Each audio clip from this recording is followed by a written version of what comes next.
Assalamualaikum warahmatullahi wabarakatuh. Sejarah Pancasila dalam konteks berdirinya bangsa Indonesia memiliki kedudukan dan fungsi yang mendasar. Pancasila dirumuskan sebagai dasar untuk meletakkan negara Indonesia yang merdeka.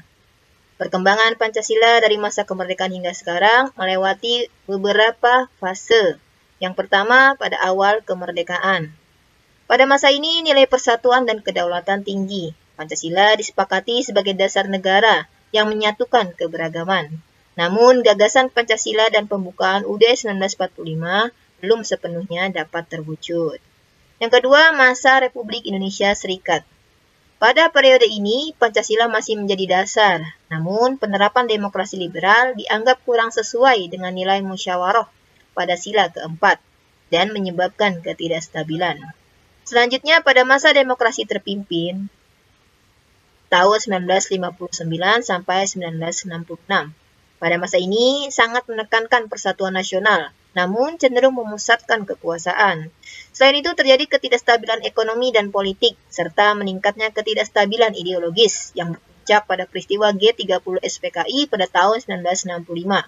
Dan peringatan terhadap peristiwa kekerasan itu kemudian dihormati sebagai Hari Kesaktian Pancasila, yaitu setiap tanggal 1 Oktober. Kemudian masuki masa Orde Baru pada tahun 1966 sampai 1998.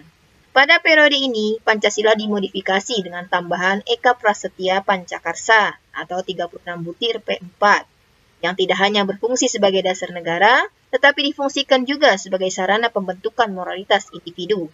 Pancasila di mata sebagian masyarakat menjadi kontrol politik daripada nilai-nilai kebangsaan yang hidup dan dinamis. Selanjutnya masuki masa era reformasi. Pancasila dikembalikan menjadi ideologi terbuka yang mengutamakan nilai demokrasi, keterbukaan, dan hak asasi manusia, serta adaptif terhadap perubahan. Dan pada era ini juga ditetapkan hari lahir Pancasila, yaitu pada 1 Juni, berdasarkan keputusan Presiden nomor 24 tahun 2016. Dari peristiwa-peristiwa di atas dapat memberikan pelajaran berharga mengenai persatuan, demokrasi, dan jati diri bangsa. Nilai-nilai Pancasila masih sangat relevan sampai saat ini sebagai kompas moral, filter budaya, dan pemersatu bangsa di era modern, terutama dalam konteks era digital dan globalisasi.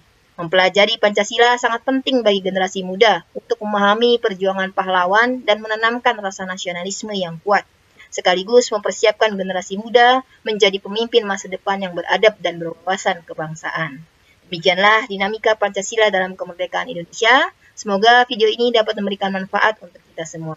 Wassalamualaikum warahmatullahi wabarakatuh.